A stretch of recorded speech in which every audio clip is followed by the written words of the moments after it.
28, versículo 12, está escrito assim: e sonhou,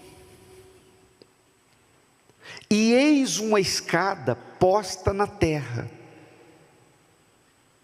cujo topo tocava nos céus, e eis que os anjos de Deus subiam e desciam por ela,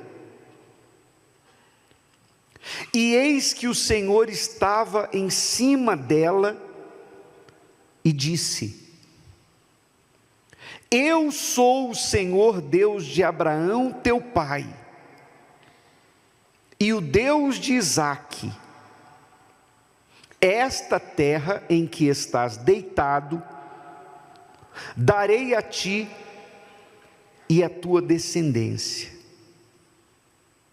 Repare que Deus, as primeiras palavras de Deus são: eu sou o Senhor Deus de Abraão teu pai. Por que Deus fala dessa forma? Ninguém que já é conhecido chega dizendo quem é.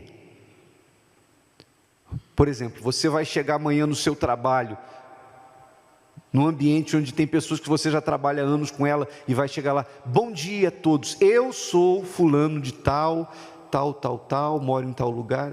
As pessoas falam: você está maluco? Eu estou cansado de saber quem você é. Ninguém se apresenta se já é conhecido. Então, quando Deus fala: eu sou o Deus de Abraão, Ele está se apresentando a alguém que não o conhecia. E por que Ele fala Deus de Abraão? Deus, Ele fala: eu sou o Senhor Deus de Abraão teu pai, e o Deus de Isaque.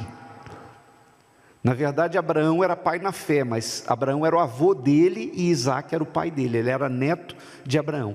Então, em outras palavras, Deus está dizendo assim: eu sou aquele de quem você sempre ouviu falar.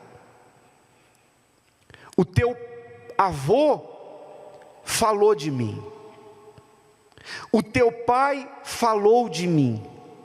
Eu sou aquele Deus de quem eles falavam para você. Ou seja, é como se Deus estivesse dizendo agora: agora é a tua vez, agora eu vou me relacionar com você, eu vim para me revelar para você, e assim como fui com eles, eu sou com você a partir de agora. Nesse momento, Jacó tem pela primeira vez uma experiência pessoal com Deus. Repare, pela primeira vez, Jacó estava sozinho, sem o amparo do pai e da mãe. Ele tinha fugido da casa dos seus pais, porque tomou do seu irmão a bênção de primogenitura, e o irmão queria matá-lo. Ele enganou o pai, ele enganou o irmão, enfim, para ter o direito de primogenitura, ele passou o irmão para trás e mentiu para o pai. O pai perguntando quem ele era, ele disse: eu sou Esaú, quando na verdade ele era Jacó.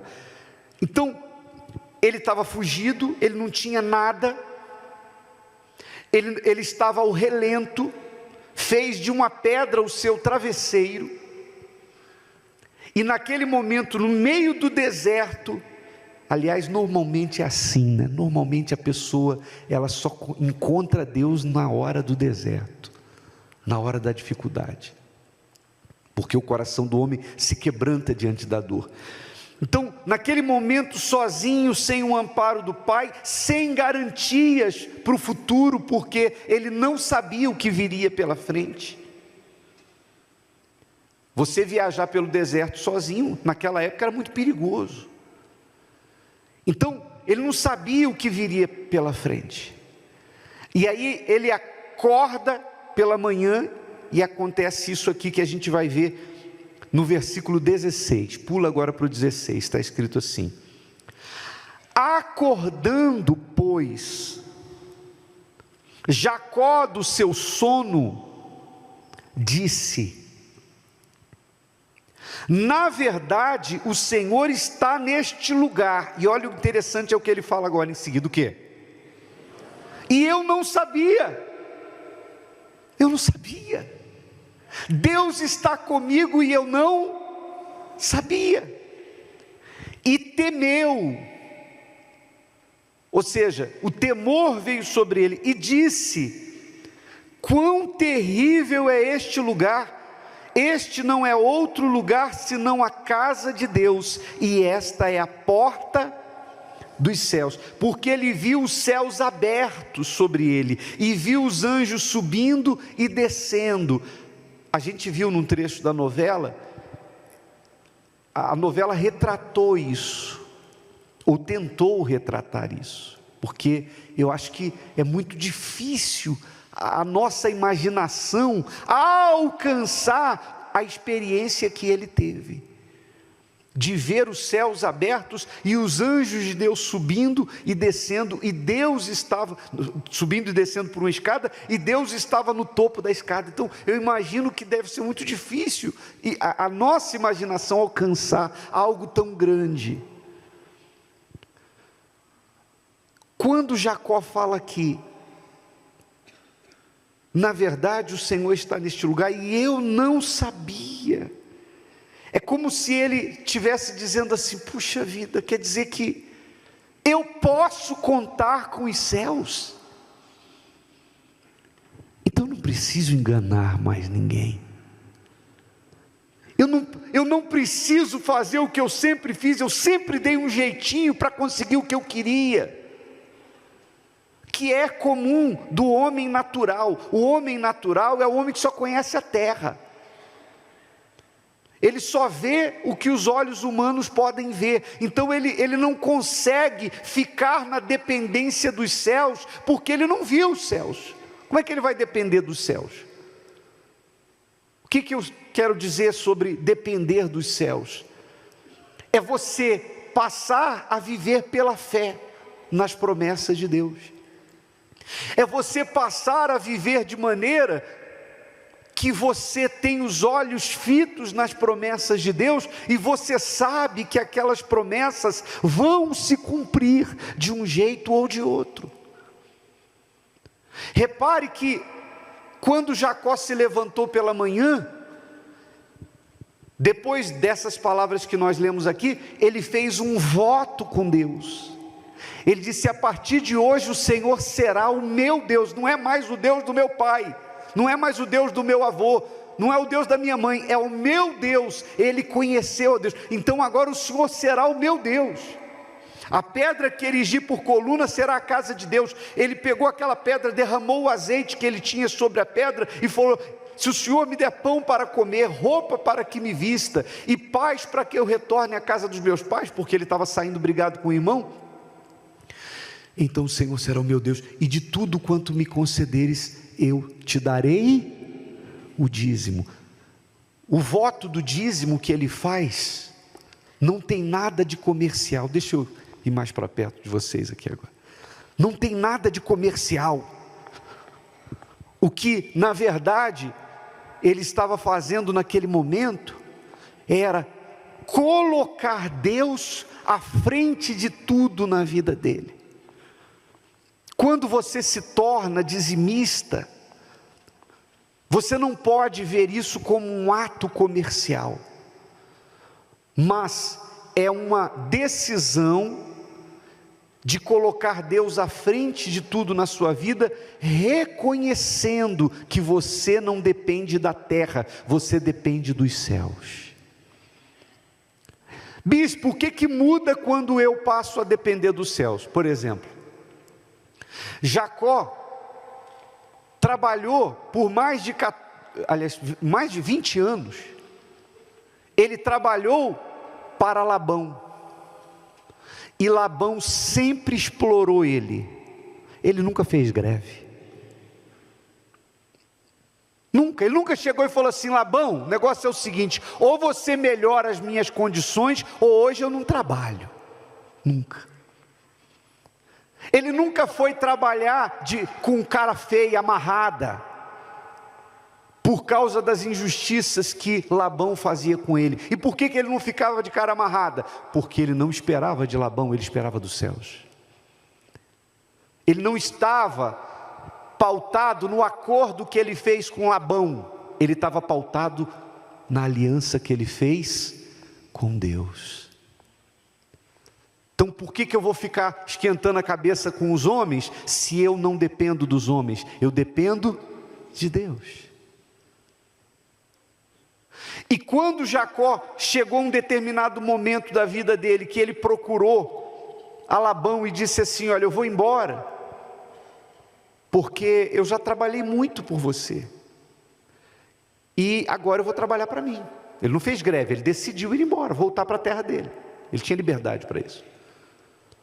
Labão falou: não vai não, porque ele era um excelente servo. O próprio Labão falou: eu reconheço que Deus me abençoou pelo teu trabalho, pô. Em outras palavras, você é o cara. O que você quer? Fala quanto você quer que eu pague, fixa teu salário, eu te dou o que você quiser, mas não vai embora não. Se Jacó tivesse a visão da terra, ele ia dizer: deixa eu ver aqui, sobe 2, desce 5, não sei o que, 7 mais 2, eu quero X de salário. Não. Jacó disse: vamos fazer o seguinte, tudo que nascer listrado, salpicado e malhado do rebanho é meu, tudo que nascer liso é seu. E a maioria nascia liso. Então Labão na hora fechado. Jacó cria o seguinte: Deus vai mexer na genética dos animais para me favorecer, porque ele tem que cumprir o que ele me prometeu. Lembra que ele ia lá e colocava a varinha quando os animais iam beber água, lá ele colocava a varinha, e quando os animais davam à luz, só nasciam salpicados, listrados e malhados. E ele ia colocando a parte: isso aqui é meu, um pouquinho era de Labão. E Labão, insatisfeito, começou a ver que só nasciam dos rebanhos animais para Jacó. Falou: não, vamos mudar. Os lisos ficam para você, listrados, salpicados e malhados ficam para mim. Jacó: não tem problema. Tirou a varinha, só nasciam lisos.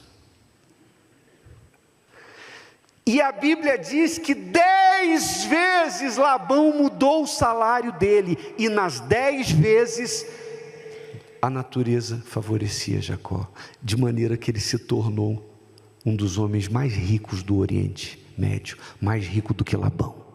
Quando ele foi de volta para casa, para sua terra, ele levou riquezas, rebanhos, ouro, prata, animais, servos, servas, se tornou riquíssimo. Amém, pessoal? Mas se você pegar daquela noite em que ele viu os céus até o fim de sua vida, nunca mais Jacó enganou ninguém.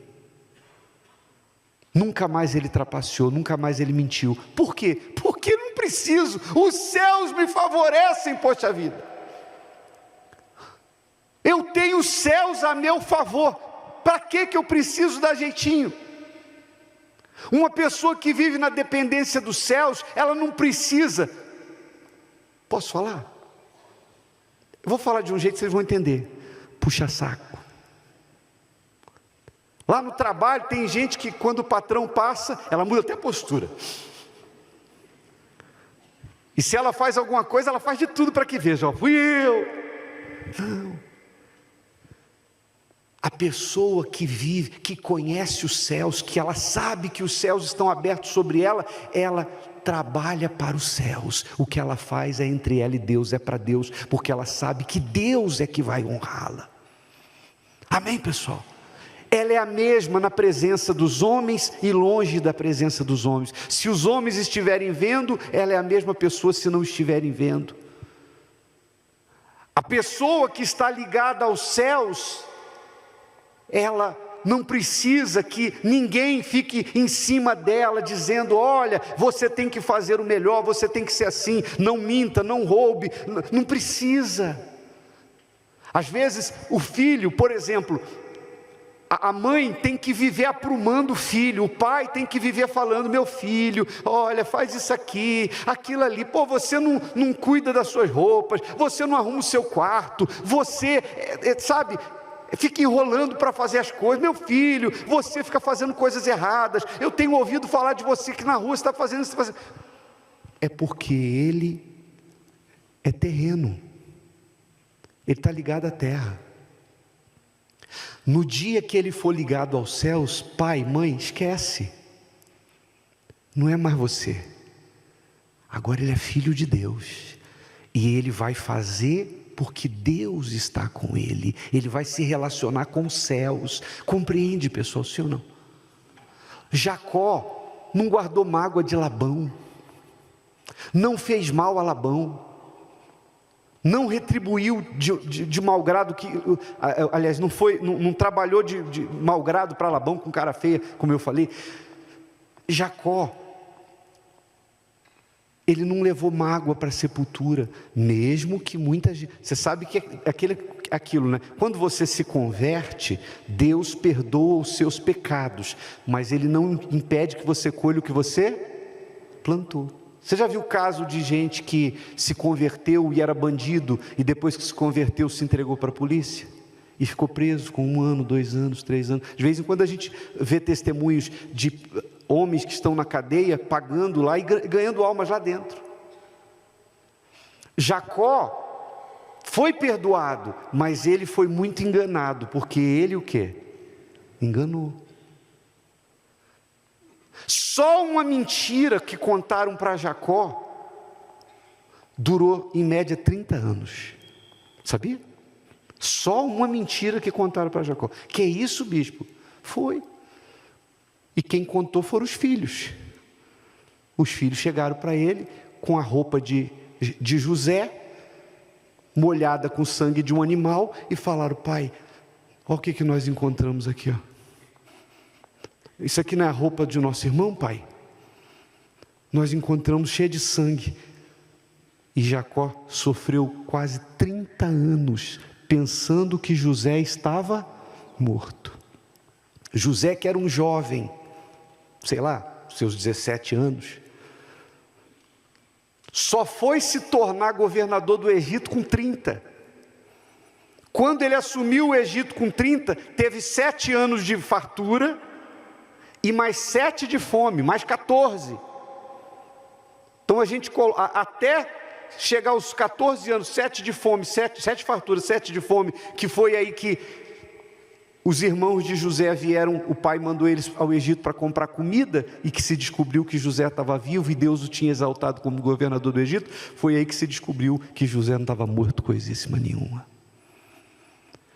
Ou seja, Jacó poderia ter ficado com mágoa dos filhos, porque os próprios filhos enganaram ele, mentiram ele. Não, ele viu Deus em tudo. Quando você está ligado aos céus, você vê Deus até nas coisas ruins que acontecem, porque você crê que tudo coopera para o seu bem. Amém, pessoal? Ter a cabeça nos céus, ter essa consciência de que os céus estão abertos sobre você, não é você chegar agora à noite lá na sua casa, ir para o quintal e falar: quero ver, o bispo Adilson falou, abre aí, cadê os anjos? Não é isso. Ter os céus abertos sobre você é você viver confiando na palavra de Deus. Se você é aquela pessoa que todo dia você medita na palavra, você tem a sua mente voltada para a palavra de Deus, você está olhando para as promessas de Deus, e você teve uma experiência pessoal com Ele, então você nunca mais vai se deixar levar pelas coisas da terra. Você vai ligar a televisão, o jornalista vai falar assim: o dólar subiu, a bolsa caiu, a inflação aumentou, o homem natural já fica assim: meu Deus do céu, como é que eu vou ser? Como é que eu vou pagar? Como é que eu vou fazer? Meu Deus do céu, como é que vai ser amanhã? O homem natural, você vê tudo aquilo, mas você diz assim: não, eu dependo dele. 1000 vão cair de um lado, 10.000 do outro, eu não vou ser atingido. Você está o tempo todo com a cabeça no céu, você vive aqui na terra, você vê tudo o que acontece, você ouve, você se informa, mas você não se deixa influenciar pelas coisas terrenas, porque você sabe que o seu Redentor vive, você depende de Deus. Agora, é óbvio que para isso acontecer, você tem que ter uma experiência com Ele. Se você vem aqui e o Deus que você vem orar e buscar é o Deus do Bispo Macedo, é o Deus do Bispo Renato, é o nosso Deus, é o Deus do Bispo Jadson, dos outros, você não teve uma experiência com Ele, então tem que acontecer esse encontro em que Ele vai se revelar para você por meio do Espírito Santo. Quando a pessoa tem uma experiência pessoal com o Espírito Santo, agora não é mais o Deus deles, é o meu Deus. Ele disse: o Senhor será o meu Deus. Deus começou falando: eu sou o Deus de teu pai. No final Jacó fala: agora o Senhor é o meu Deus. Aí já era. Quando o diabo vier com a fruta para você, diz assim: ó, vai, cai dentro. E você lembrar das coisas, diz assim, você vai desprezar. Quando o diabo vier com um prato de lentilhas, com pecado, e usa mulher, e usa homem, e dinheiro, e falcatrua, e caminho fácil, o diabo vai tentar de tudo, mas você está o tempo todo o quê? Para quê? Para que eu vou querer isso se eu tenho o que o meu Deus me promete? Lembra de Abraão? Quando o rei de Sodoma chegou para Abraão e quis entregar para ele os bens recuperados na guerra, os despojos. Ele disse: Abraão, me dá as pessoas, fica para você tudo que você conquistou na guerra, os bens. Abraão: levanto minha mão para os céus, não quero nada teu, nada, para que você não diga amanhã que me deu alguma coisa, porque aquele rei de Sodoma simbolizava o diabo. Não quero nada seu, não quero, desculpa falar assim, não quero ter rabo preso com você, quero nada do diabo, para amanhã o diabo não chegar e dizer assim: fui eu que ajudei. Não, eu quero o que vem de Deus. Pode demorar mais, mas eu quero o que vem de Deus. Você edifica a sua vida na rocha. Amém, pessoal?